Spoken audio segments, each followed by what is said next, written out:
I would like to say I'm here on special appearance. No, I think I have some rights here. That I'm a living soul. I am not the straw man of the all caps. Okay. We'll get to that in a moment. So but I am waiving the time. I am not waiving any of my rights. Ma'am. What statutes or what law or what are you saying here are the charges? Because this does not match. Sorry, I have cotton mouth so bad. It's really quite simple. When you have an order to show up for court and you turn in a cut up piece of paper of it to say you're refusing to attend, that this is what happens next. That's pretty simple. Oh, did that offend you? Excuse me. I probably have more degrees than you do.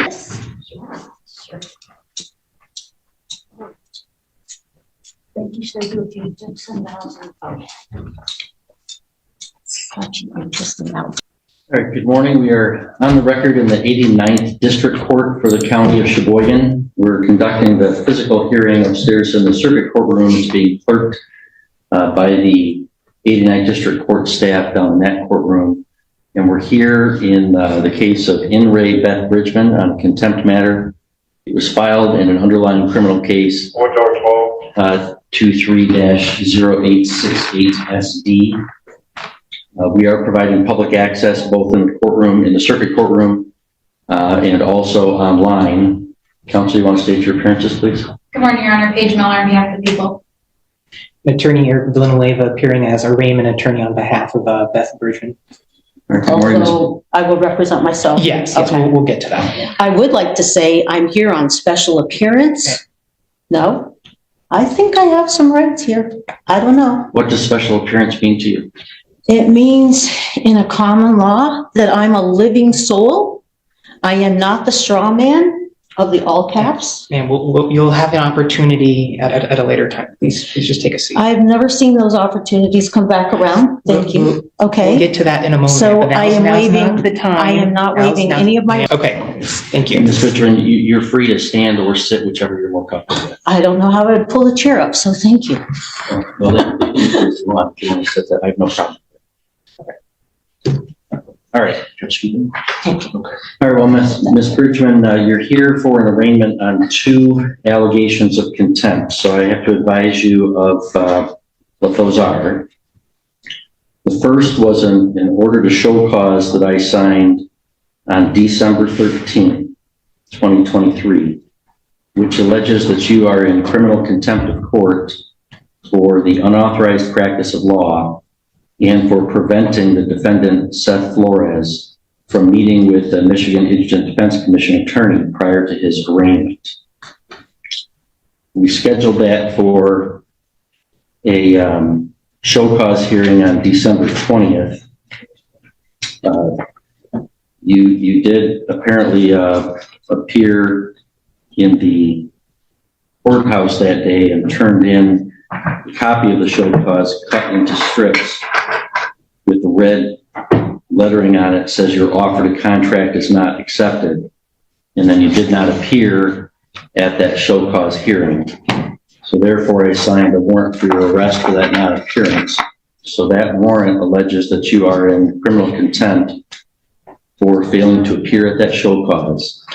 So Failing to appear for order to show cause on Wednesday, December 20th, 2023 at 11 a.m.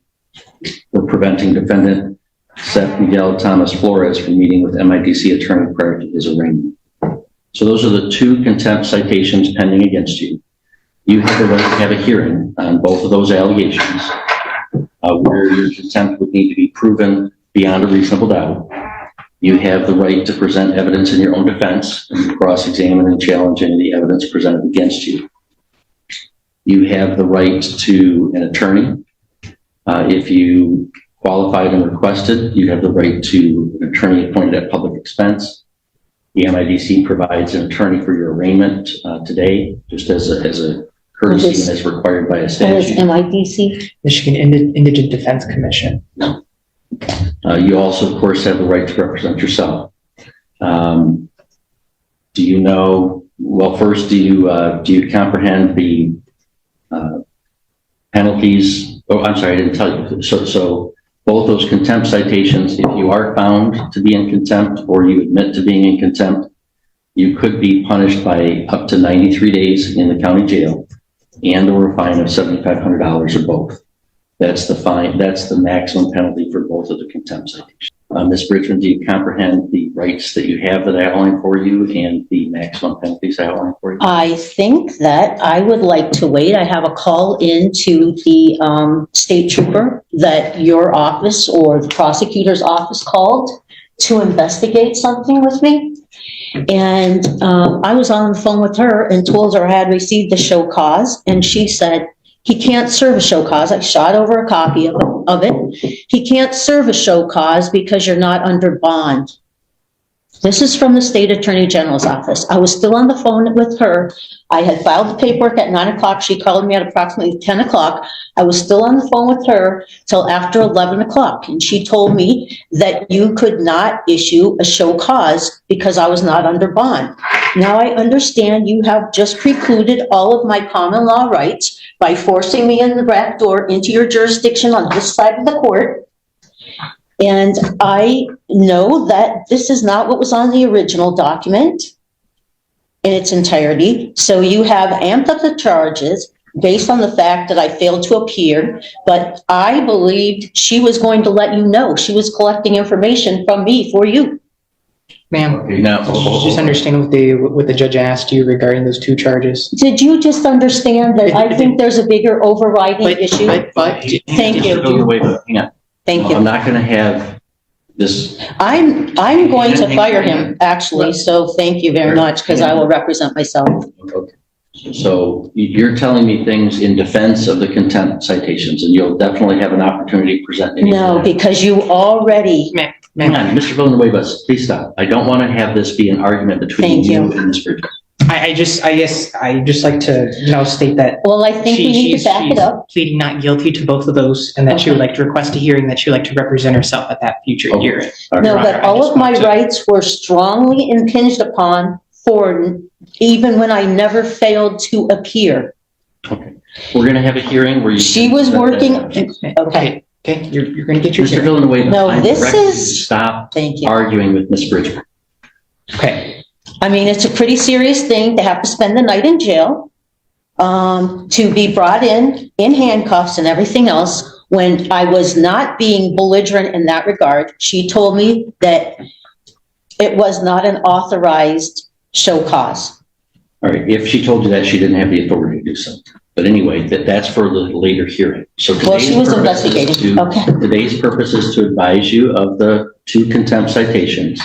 So do you comprehend the maximum penalty that those could carry and the rights that you have that I outlined for you? Now, can I ask, what statutes or what law or what are you saying here are the charges? Because this does not match. Sorry, I have a cotton mouth so bad. This does not match what the previous document was that you sent to me. And I have a picture of it on my phone, but my phone's not with me. Okay? It does not say. I've told you the charges. I don't have to answer further questions about that from you. Do you understand the rights that I listed for you and the penalties? Why have they changed, I'm Judge not Becker? answering that question. Can the prosecutor? No. Why? I need an answer to my question. Do you understand that? So you said you want to represent yourself, right? You wish to represent yourself and not have an attorney represent you? Yes, I Okay. do. If you want to do that, I must establish that you know what the penalties are and what your rights are. And I have to establish that you're not going to be disruptive to the court.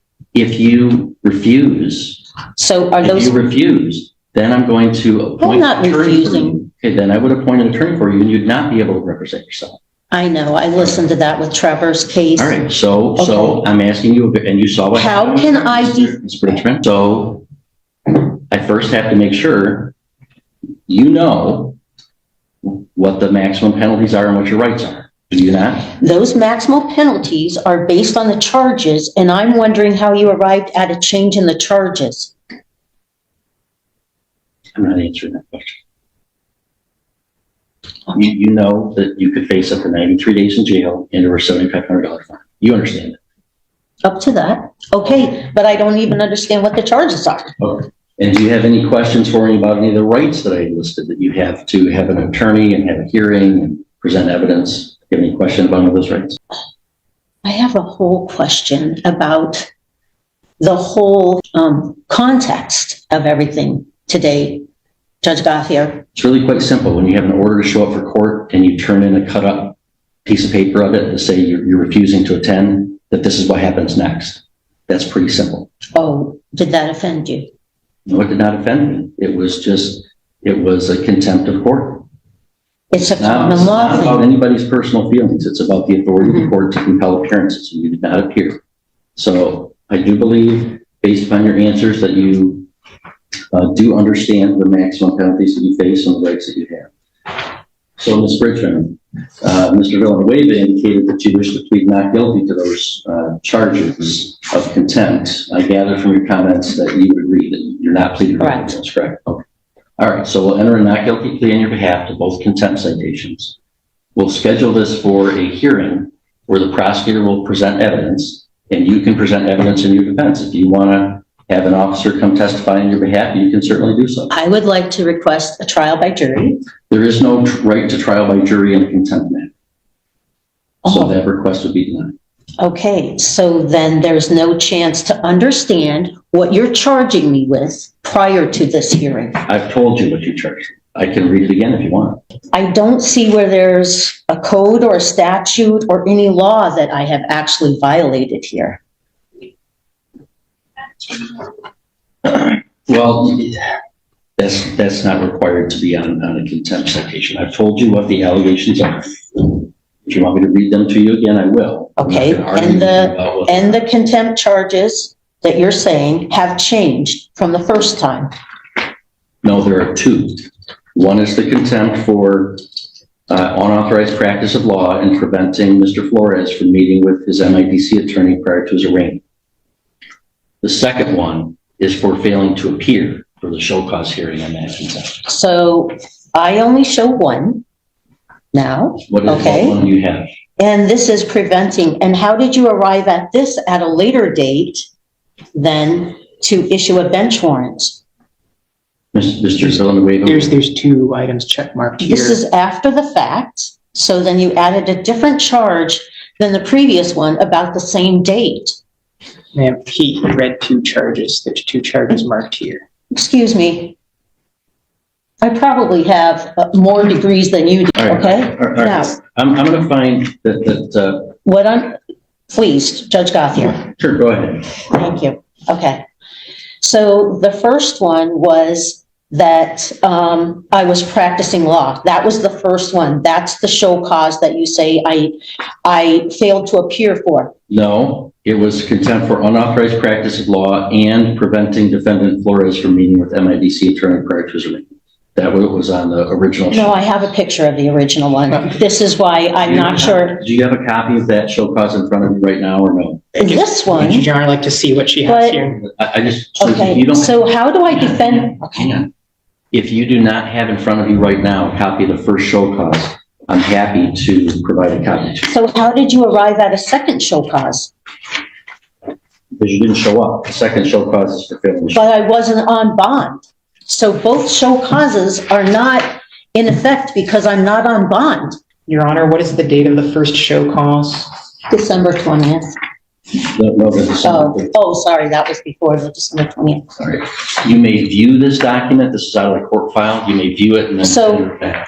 Judge Gothier, do I have any other recourse to clarify where I was on that day and the information that I was going off of by your own investigator? You do. You do. Okay. That is a hearing date. Today, we're going to schedule a hearing date, and you can present that evidence at that time. And how will the hearing affect a trial by jury As I told you, there is no right to trial by jury for in a contempt charge? So I Oh, can so schedule this is a perfect, nice little tidy package for everything. Okay. So I can schedule this for a contempt hearing on Thursday, January 11th at 2 p.m. I think that would be way too soon for me. Thank you. Why is that? I need to get to some of the documentation and follow up with that state trooper, as well as perhaps a few other people, because I'm guessing, am I supposed to just talk to the prosecutor without the other witnesses that I had in my presence at the same time? I could schedule this for the afternoon of Thursday, January 25th, then. That gives you 3 weeks. Thank you. So we'll schedule this for a contempt hearing on both allegations of contempt on Thursday, January 25th at 2 p.m. And do I understand correctly, you do not wish me to appoint an attorney that you want to represent yourself? And then who makes the decision? You make the total decision then? Well, no, first you make the decision whether you want to represent yourself. As long as I'm convinced that you're doing so of your own free choice, that you understand what's going on, and that you're not going to be unduly disruptive, then you'll represent yourself. So what am I allowed to do at the hearing to defend myself appropriately? You're allowed to present legal arguments. You're allowed to present witnesses to testify under oath, yourself or any other witnesses that you bring with you. If you want to subpoena a witness, if you're representing yourself, you can't issue a subpoena without the court's signature. An attorney can issue a subpoena on their own. So if you want to subpoena somebody, what you would do is you go to the court clerk, they give you the paperwork, you'd fill out the subpoena, they would give it to me to review, and if it looks like it's reasonably, connected or relevant to the case, I would sign the subpoena, and it would be given back to you for you to serve upon the person to compel their appearance.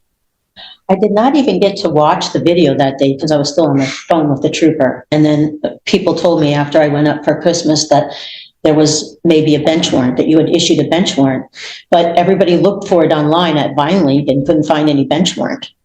So I was not trying to. I thought that trooper had told you what she told me, that I wasn't on bond, so I couldn't have a show cause. Okay, well, that's all going to be sorted out at the hearing. Okay, we don't have to sort all that out. Well, that's a lot of overnight in being arrested downtown and everything for a misunderstanding that I would like to. Mr. Richmond, Okay, I get it, Judge Gothier. I know what happened. You're not fooling me. I've got the show cause that you apparently cut up into little strips and wrote. Yeah, but I brought it at 9 o'clock because do you know that that's actually a common law practice? And there are courts that recognize common law because sovereign people and people who take an oath of office can follow common law. All right, so the Not the codes and statutes. Is scheduled for Thursday, January 25th at 2 p.m. I find that Ms. Bridgman is unequivocally exercising her right to represent herself, that she understands the nature of the charges against her, the maximum penalty, and the rights that she has. I find that although she certainly disagrees with the court procedures and processes, which is her right, that she's not being unduly disruptive to the court's business. So the court's going to recognize Ms. Bridgman's right to represent herself at that hearing. Can I ask one question? What are the parameters that you're going to decide is practicing law versus helping somebody maintain their unalienable rights? How would I delineate that in defense of myself? Well, that's a question of that's a question of law that you can research before that day. And I said I'll entertain legal arguments. The prosecutor will have to prove beyond a reasonable doubt at that hearing that you did in fact practice law on that day. That's where then there's a risk to representing yourself, because an attorney, has access to and better training in researching the case law, interpreting what that is. The Michigan Supreme Court has issued some opinions about what that is. If you're representing yourself, you're going to have to find those on your own and make the argument as you see fit. If you want to hire an attorney, or if you want to appoint an attorney, they would be able to fashion those arguments on your behalf. But I'm not going to. No, I've been down that path before, and it never turns out the way they first present themselves to you, that they're going to fight the case. It never turns out that way. So I'm fully cognizant and aware of that, but I wanted to see what your standard was going to be. It's going to be what the law requires. But I'm not sure which law you're referring to. So I have to research all the laws to determine what this says that is different than the first show cause. Yeah, Ms. Bridgman, if you want to represent yourself, it's a little bit more work. I'm not saying it's not more work. It's also not presented in a way that tells me what I'm really being charged with. or that anybody has any proof of what they said here. So that's what okay. All right, well, that's what we'll. All right, sort out those thank legal you. Arguments, and the prosecutor will present witnesses at that hearing, and you can present witnesses. As I said, if you desire the court's help in compelling the appearance of any witness on your behalf, Okay. submit a subpoena to the clerk's office that I would review. It'd be the district court office Okay. that I would review, and I would issue the subpoena. So one of the key laws would be that in the state of Michigan, anybody practicing law should have, be a member of the Bar Association. Am I correct? That is correct. Now, Ma'am, you have to figure that out at another time, okay? Now's not time to litigate this case. Yeah, so I have arranged. I other get it, charges to set but the- I appreciate that this is very big in scope, and Michigan statutes and codes, as he says, he's compelled to follow or must obey the dictates. Okay, I'm very well versed in enough constitutional things. So thank you. I appreciate And any Mr. clarification. I do have to follow what the, any decisions of the Michigan Supreme Court are binding law on the lower courts. There are constitutional system in Michigan. Also, any statutes that were passed by the legislature and signed by the governor are laws that this court and all citizens of the state of Michigan have to follow. So the procedure that was followed here, I could still take up in another manner, correct? I'm not sure what you mean by another manner. At the hearing, you can challenge the procedure of it. I was talking to your investigator. She knew what time I had a court date. Yes, absolutely. If you want to present that person to come testify about that. Oh, she's not going to come testify, I'm sure. She's downstate. She might write something. Well, that's up to you, what you want to present. If you're going to Okay. represent yourself, you have to decide how you want to present your case. But I'm giving you the extra time you've asked for. So this is a major judicial review, okay, to decide if anything in our Bill of Rights actually applies to the Michigan code and statutes. You have all the rights in the Bill of Rights. I recognize all those constitutional rights. And most of what I talk about actually falls under common law because it's common that anyone could understand it. All right. That's why it's called common. Set the hearing date. Okay. We'll bring you on the charges. I'm going to recognize that you are exercising your right to represent yourself and discharge Mr. Villanueva from any further responsibility in the matter. The only other question I have to decide is whether you should be released on your own recognizance or whether you should be required to post a bond before the next hearing. All right, Ms. Bridgman, anything you want to tell me with regard to whether I should allow you to be released on your own recognizance before that hearing, or whether... I showed up at 9 a.m., Your Honor, and anybody could have called me if they didn't understand that. I filed a similar document in Mackinac County and they accepted it. Common law is a very acceptable kind of a standard if you know it and you know what you're doing. So maybe there'll be a chance that I can present some of these other avenues, because how does my country tell me to take an oath of office to defend the Constitution, but then I'm held to only codes and statutes of the Michigan legislative body, governor, and perhaps Supreme Court?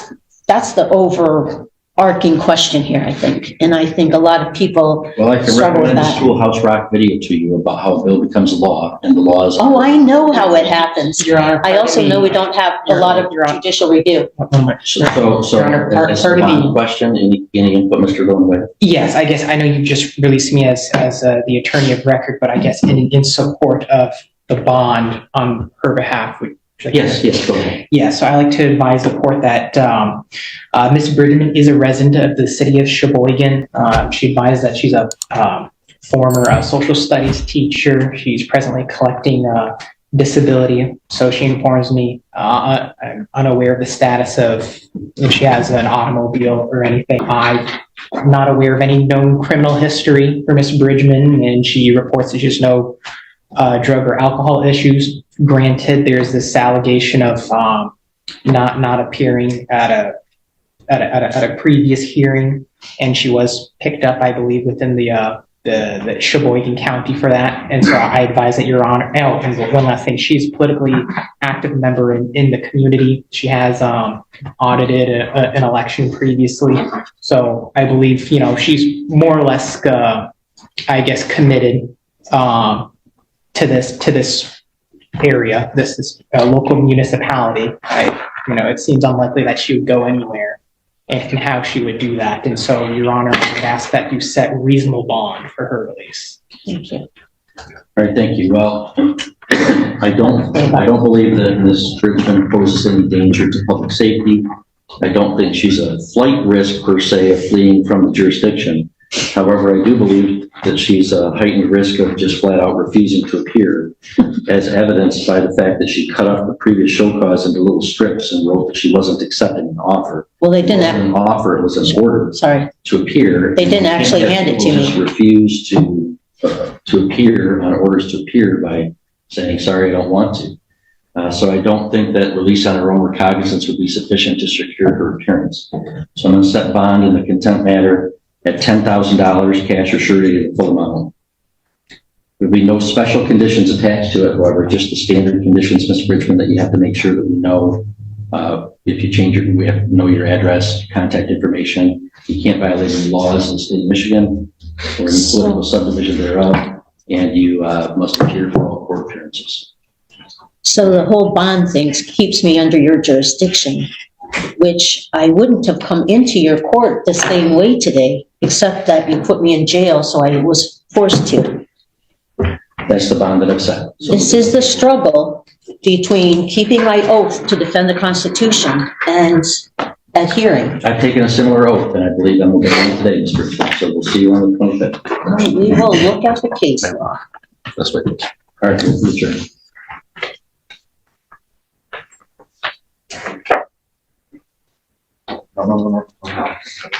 This way. I know.